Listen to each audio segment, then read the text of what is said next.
Hello everyone, welcome to Unbox Grid. Today we will be looking at how to use focus mode on an iPad.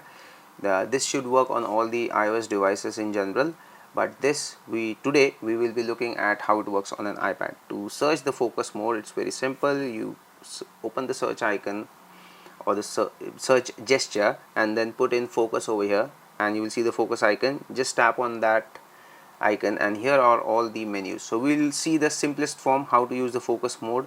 The first one is do not disturb. Let's click on that. In do not disturb, if you toggle this icon over here, it says that intelligent breakthrough and silencing. So Apple generally understands based on the millions of iPad and iOS devices, and it shuts down or silences the apps which make more noise.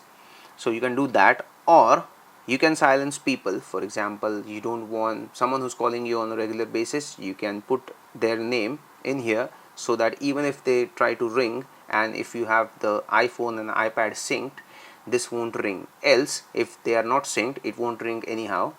And say if you want to block Instagram, you're very much addicted to it, you will select the apps on the right hand side. Right now we don't have anything, so let's click there, and then you will select add from here and say, for example, I don't want any notifications from YouTube, so let's see, select YouTube and click on done.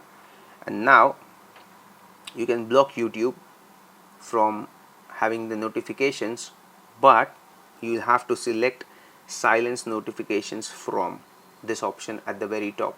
Initially this would be selected, so you can do both ways. You can allow notifications or you can silence the notifications. So based on whichever app is selected here, it will block or enable depending on what is selected here. And on top of that, you can also use this, which is time sensitive notifications, but for them each application or the type of notifications from in each application should be marked or should be selected as time sensitive. Then and only then you will receive those notifications on the iPad. So this is the simplest form of using an iPad, and there is a hell lot of configuration. Another one which is important is setting a schedule. Say for example, you want YouTube and your study time is 5 p.m. to say 8 p.m. So you can select or add a schedule over here similar to alarm from 5 p.m. to 8 p.m. so any notifications on YouTube won't be received on an iPad or any of the iOS devices. So this is how the simplest form of focus you can use without installing any app. So thank you for watching.